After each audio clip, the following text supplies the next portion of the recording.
Hello class, welcome to my YouTube channel Namaste history. आज हम पढ़ने जा रहे हैं अपना एंशंट हिस्ट्री का टॉपिक जो सबसे ज़्यादा कॉम्पिटिटिव एग्जाम्स में पूछा जाता है, दैट इज़ बुद्धिज़्म। कि बुद्धिज़्म, लॉर्ड बुद्धा, गौतम बुद्धा कौन थे और कैसे आए थे। चलिए वीडियो को स्टार्ट करते हैं और देखते हैं कौन थे लॉर्ड बुद्धा।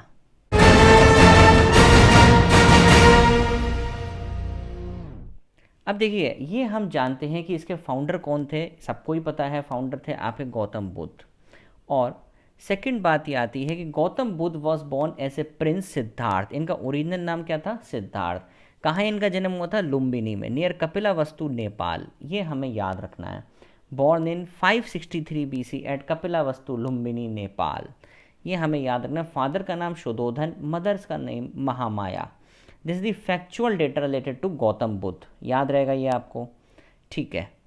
अब यहाँ पे हम क्या देखते हैं, शुद्धोधन शुद्धोधन जो थे वो शाक्य क्लान के चीफ थे, कई बार इलेक्ट हुए थे ये। बेसिकली शाक्य क्लान क्या थी, जो लेटर वैदिक फेज में हमारे बहुत सारे क्लान्स और ट्राइब्स बने हुए थे, उसी में एक शाक्य क्लान था, उसके ये चीफ थे जिनका नाम था शुद्धोधन। और इसी वजह से बुद्धा को टाइटल मिला था शाक्य मुनि का। इसी वजह से बुद्धा जी को क्या टाइटल मिला था? शाक्य मुनि का। गौतम बुद्धा की जो माँ थी वो 7 दिन के बाद चल बसी, गौतम बुद्धा के जन्म के बाद। और उसी के बाद से उनकी जो मौसी जी थी प्रजापति गौतमी, उन्होंने उनकी देखभाल करी, इसीलिए उन्हें टाइटल क्या मिला? गौतम। इसीलिए गौतम बुद्धा को टाइटल क्यों मिला था गौतम? क्योंकि उनकी जो आंट थी प्रजापति गौतमी, उन्होंने इनकी पूरी देखभाल करी थी after the death of his mother with in 7 days of his birth. तो 7 दिन के जैसे ही गौतम बुद्ध का जन्म हुआ, उसके 7 दिन के अंदर उसकी माँ चल बसी। और उसके बाद उनकी जो मम्मी थी, मौसी ने उसकी देखभाल करी, दैट इज़ प्रजापति गौतमी। ऐसा माना जाता है कि गौतम बुद्ध जो थे वो भगवान विष्णु के अवतार थे, ठीक। और गौतम की शादी किससे हुई? यशोधरा से हुई। Gautam was married to Yashodhara, और उनका एक बेटा था जिसका नाम क्या था? Rahul. Again a factual information, ये हमें याद रखना है। शाक्य मुनि किसे बोलते थे। Next, Buddhism symbols. कुछ सिंबल्स की अगर हम बात करें तो यहाँ पे देखो, बुद्धा की जो बर्थ से रिलेटेड क्या था? लोटस और एलिफेंट। ये क्यों रिलेटेड था? एक्चुअली इनकी मम्मी को एक सपना आया था कि एक हाथी है जो कि उनको कमल का फूल दे रहा है, और बाद में वो उन्हीं के अंदर समा गया। इस तरह का सपना आया था। तब उन्होंने जाके पूछा ऋषि मुनियों से कि ऐसा सपना मुझे क्यों आया। तो उन्होंने बताया कि आपका जो बेटा होगा या तो बहुत पावरफुल होगा, मतलब बहुत पावरफुल होगा, कॉन्कर करेगा सारी टेरिटरीज, या फिर वो एक संत बन जाएगा। तो ये सपना हकीकत में बदल गया, ठीक है। याद रहेगा आप। अब वो क्या बन गए थे? संत बन गए थे। याद रहेगा ये। अब नेक्स्ट देखते हैं।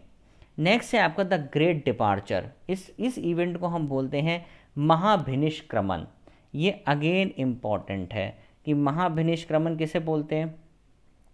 कि जब वो अपना घर छोड़कर गए थे, जब गौतम बुद्ध अपना घर छोड़कर गए थे, उस इवेंट को हम क्या बोलते हैं? महाभिनिष्क्रमण। ये याद रखना है। The great departure. एनलाइटमेंट, जब उन्हें ज्ञान की प्राप्ति हुई थी, दैट इज निर्वाण। और कहाँ हुई थी? बोधि ट्री के नीचे। सब आगे डिटेल में पढ़ेंगे।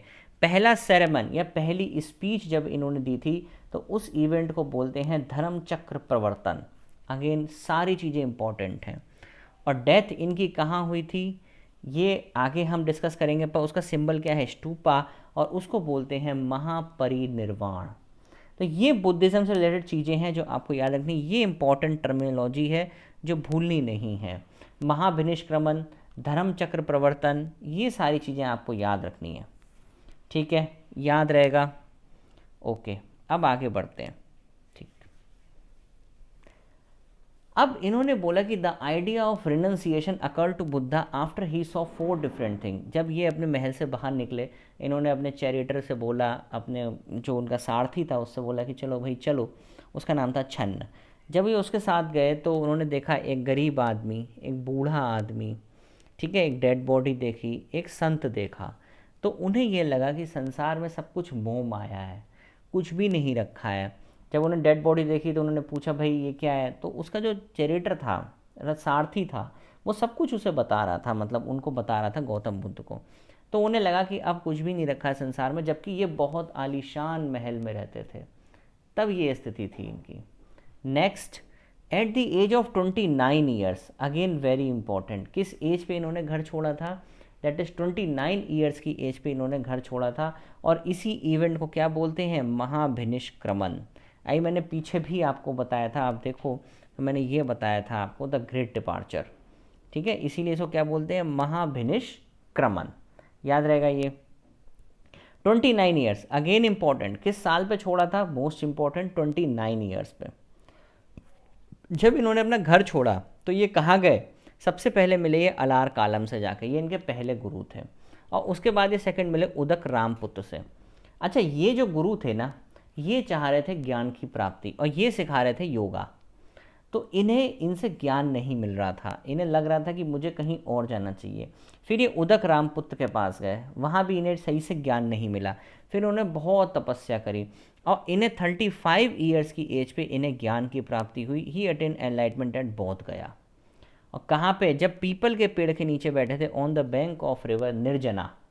ये हमें याद रखना है कि रिवर निर्जना, और कौन सा वो था पेड़, पीपल का पेड़, ठीक है, याद रहेगा ये। और किस एज पे, 35 ईयर्स पे। कहाँ इन्हें मिला था एनलाइटमेंट, बोध गया में। ये सारे पॉइंट्स इंपॉर्टेंट है, ठीक है। और ये निर्जना रिवर को आज के टाइम में हम फाल्गु नदी भी बोलते हैं, गया के आसपास बहती है, बिहार के अंदर, ठीक है। Buddha gave his first sermon, जब भगवान बुद्ध ने अपना पहली स्पीच दी तो कहाँ दी, सारनाथ में दी, बनारस के अंदर। इसी इवेंट को क्या बोलते हैं हम, धर्म चक्र प्रवर्तन। इस इवेंट को क्या बोलते हैं हम, धर्म चक्र प्रवर्तन। ये हमें सारे पॉइंट्स इंपॉर्टेंट हैं, किसी भी पॉइंट से क्वेश्चन कॉम्पिटिटिव एग्जाम्स में आ सकता है, एनटीएससी है, आरएएस है, यूपीपीएससी है, इनसे क्वेश्चंस आते हैं।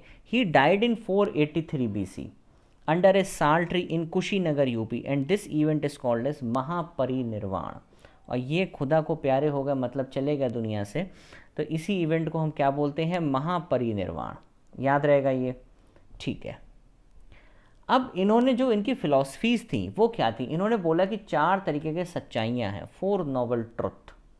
सबसे पहला है दुख, दुख ही सब कुछ है संसार में, दुख is the essence of the world, मतलब सब तरफ दुख ही दुख है, इन्हें ऐसा लगता था। और हर एक दुख का एक कारण है, हर एक दुख का एक कारण है, जैसे इन्हें क्या बोला, समुदाय।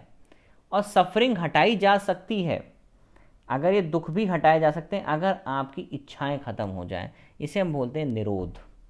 और this can be achieve by following the 8 fold path. इन्होंने बोला कि हमारे अष्टांगिका मार्ग का प्रयोग करें तो आपकी सारी की सारे दुख मिट सकते हैं, ऐसा इन्होंने बोला इसमें 4 नोबल ट्रुथ में, ठीक। This can be achieve by following the 8 fold path. तो दुख, दुख समुदाय, दुख निरोध, और ऐसे ही इसको बोला दुख गामिनी परिपदा, दुख, दुख समुदाय, दुख निरोध, दुख गामिनी परिपदा, ठीक है। तो दुख है और दुख का कारण क्या है, इच्छा। इच्छा को ख़त्म किया जा सकता है, और कैसे ख़त्म किया जा सकता है, वो ऐसे ख़त्म किया जा सकता है कि अगर आप इन 8 फोल्ड पाथ पे चलेंगे तो, दैट इज अष्टांगिका मार्ग, right view, right intention, right speech, right action, right livelihood, right mindfulness, right effort and right concentration. उन्होंने यही चीज़ बोली कि आप अगर इन चीज़ों पे चलेंगे, अगर ये पाथ फॉलो करेंगे तो आपको कभी भी कोई दिक्कत नहीं होगी। दैट इज़ अष्टांगिका मार्ग होता है ये गौतम बुद्ध का। यहाँ तक क्लियर हुआ। अब सबसे बड़ा इवेंट आता है कि 4 बुद्धिस्ट काउंसिल्स हुई थी, most important again. First Buddhist council हुई थी, आपकी प्लेस का नाम याद रखना है, राजगृह। किंग कौन था, अजातशत्रु, प्रिसाइडेड बाई महाकश्यप, ये भी एक मॉन्क थे। ईयर 483 बीसी, और इस समय हमारे 3 पिटक्स के फॉर्मेशन हुए थे। During this period the teaching of Buddha were divided into 3 Pitakas. Again a very important question कि पिटाकास क्या होते हैं। तो हमारे 3 तरह के पिटाकास होते हैं। एक होता है आपका सूत पिटाका, एक होता है आपका विनय पिटाका, और एक होता है आपका अभिधर्म पिटाका। ये हमें याद रखना है कि कितने तरह के पिटाक्स होते हैं, 3 तरह के पिटाक्स होते हैं, सूत पिटाका, विनय पिटाका, अभिधर्म पिटाका। किस में रिलीजियस आइडियाज़ हैं, किसी में रिलीजियस वैल्यूज़ हैं, फ़िलॉसफीज़ हैं, मोरल कंडक्ट्स हैं, कैसे बुद्धिज़्म को हम आगे बढ़ाएं। तो हमें याद रखना है कि हमारे 3 पिटाक्स में कब बुद्धिस्ट काउंसिल डिवाइड हुई थी, कब हमारा मतलब 3 पिटाक्स बने थे, तो बने थे फर्स्ट बुद्धिस्ट काउंसिल के टाइम पे, अगेन इम्पॉर्टेंट। ठीक है, तो फर्स्ट बुद्धिस्ट काउंसिल की कंप्लीट डिटेल है कि इसमें क्या क्या हुआ था। अब आगे चलते हैं। सेकंड बुद्धिस्ट काउंसिल, इसकी याद रखेंगे, प्लेस क्या थी, वैशाली। किंग थे उस समय काल अशोका, प्रिसाइडेड बाई सबा कमी, ईयर था 383 BC। देखो याद करने का तरीका क्या हो सकता है इसमें, कि इसका जो ईयर था 483 BC, ठीक, उसके 100 साल के बाद ये वाली हुई थी आपकी, दैट इज़, एक मिनट, 383 BC में ये हुई थी। तो 100 साल कम कर लेंगे, एक याद रहेगा 483 फिर 383, आराम से याद रहेगा, कोई दिक्कत नहीं है। आगे बढ़ते हैं। Third Buddhist council, most important, Ashoka के टाइम की बात है ये, जब मगध साम्राज्य पढ़ेंगे तो उसमें आएगी ये थर्ड बुद्धिस्ट काउंसिल। तो place Pataliputra, king Ashoka, presided by Moggaliputta Tissa, year 250 BC। बहुत अच्छा ईयर है, आराम से याद रहेगा, 250, 250 BC है ना, क्या दिक्कत है। Third Buddhist council most important है, बहुत बार पूछी जाती है, इसको हमें याद रखना होगा बहुत अच्छे से कि ये कहाँ हुई थी, किसके टाइम पे हुई थी, और उसे प्रेसाइड कौन कर रहा था, ईयर क्या था, ये सारी चीज़ें इंपॉर्टेंट हैं। Next fourth Buddhist council, place है कुंडलवन कश्मीर, किंग थे Kanishka, presided by Vasumitra and अश्वघोष, ईयर 72 AD। अब हम किस में आ गए, AD में आ गए। यहाँ क्या हुआ कि बुद्धिज्म डिवाइड हुआ था दो आइडियोलॉजीज में, हीनयान एंड महायान। ये याद रखना है अगेन कि कब डिवाइड हुआ था, किस बुद्धिस्ट काउंसिल में डिवाइड हुआ था। तो answer is fourth Buddhist council में डिवाइड हुआ था, हीनयान एंड महायान में। अगर आपसे कोई पूछे कि हमारे 3 पिटाक्स कब बने थे, 3 पिटाकास कब बने थे, तो आपको याद रखना है कि वो फर्स्ट बुद्धिस्ट काउंसिल में बने थे, दैट इज सूत पिटाका, विनय पिटाका, अभिधर्म पिटाकास। ये हमने लिखवा दिए, ठीक है। अब देखो जो 2 ग्रुप बने आपके, एक बना हीनयान, एक मिनट, एक बना हीनयान और एक बना महायान। ये 2 ग्रुप बने, कब बने, फोर्थ बुद्धिस्ट काउंसिल में बने, ठीक है। सबसे पहले पढ़ते हैं महायान। महायान को हम ग्रेटर व्हीकल भी बोलते हैं, ठीक है। ये क्या करता है, इसमें क्या होता है कि लोग बुद्धिज्म की पूजा करते हैं, आइडल वर्शिप ऑफ बुद्धिज्म। सबसे ज़्यादा महायान आपका फैला हुआ है, जैसे नदर्न इंडिया में है, कश्मीर में है, Central Asia, East Asia and some areas of South East Asia, बहुत जगहों पे महायान है। बुद्धिस्ट स्कूल जो चाइना में है, कोरिया में है, तिब्बत में है, जापान में है, ये सब महायान को बिलोंग करते हैं, मतलब कि ये बुद्धिज़्म की पूजा करने में बिलीव करते हैं। दैट इज़ चाइना हो, कोरिया हो, तिब्बत हो, इस सब में आपका महायान रिलीजन प्रिवेल करता है। अगेन वेरी इंपॉर्टेंट कि महायान कहाँ कहाँ है, तो China, Korea, Tibet, Japan, north east, even in our northern India also, called as the greater vehicle, ठीक। नेक्स्ट हीनयान हमने पढ़ा था, ये टीचिंग्स ऑफ बुद्धास में बिलीव करते हैं, एल्डर्स की रेस्पेक्ट करना है, जो 8 फोल्ड पाथ था, अष्टांगिका मार्ग था, इन सब पे ये बिलीव करते हैं। ये वर्शिप में बिलीव नहीं करते and tries to attain salvation through self discipline meditation. जैसा कि गौतम बुद्धा ने किया था ना, कि हमें सेल्फ डिसिप्लिन में रहना है, मेडिटेट करना है, उसी तरीके से ये लोग भी हीनयान वाले उसमें बिलीव करते हैं। और इसी का एक सेक्ट है जिसे हम बोलते हैं थारवेदा, अगेन वेरी इंपॉर्टेंट। और थारवेदा किसका सेक्ट है, हीनयान का। क्वेश्चन आता है कि थारवेदा बिलोंग टू विच सेक्ट, तो हमें पता होना चाहिए कि हीनयान को बिलोंग करता है या महायान को बिलोंग करता है। तो ये दोनों डिवीजन यहाँ पे कब बने थे, फोर्थ बुद्धिस्ट काउंसिल में बने थे, याद रखना है। नेक्स्ट थारवेदा। थारवेदा बुद्धिज्म मोस्टली अब कहाँ मिलेगा, श्रीलंका में मिलेगा, श्रीलंका की तरफ मिलेगा, म्यांमार की तरफ मिलेगा, कंबोडिया की तरफ मिलेगा, थाईलैंड की तरफ मिलेगा। ये सबसे डोमिनेंट फॉर्म है। कंबोडिया में आप देख लो, श्रीलंका में देख लो। क्वेश्चन कभी कभी आता है कि थारवेदा आपका श्रीलंका में है या नहीं, या श्रीलंका में कौन सा डिवीज़न है, उस डिवीज़न का भी कौन सा डिवीज़न है, इस तरीके के क्वेश्चन पूछे जाते हैं। तो आई होप आपको बुद्धिज़्म यहाँ कंप्लीट समझ में आया होगा। इसमें कंप्लीट इन्फॉर्मेशन है अबाउट कॉम्पिटिटिव एग्जाम्स इस कंप्लीट वीडियो में, ठीक है। Okay, thank you class.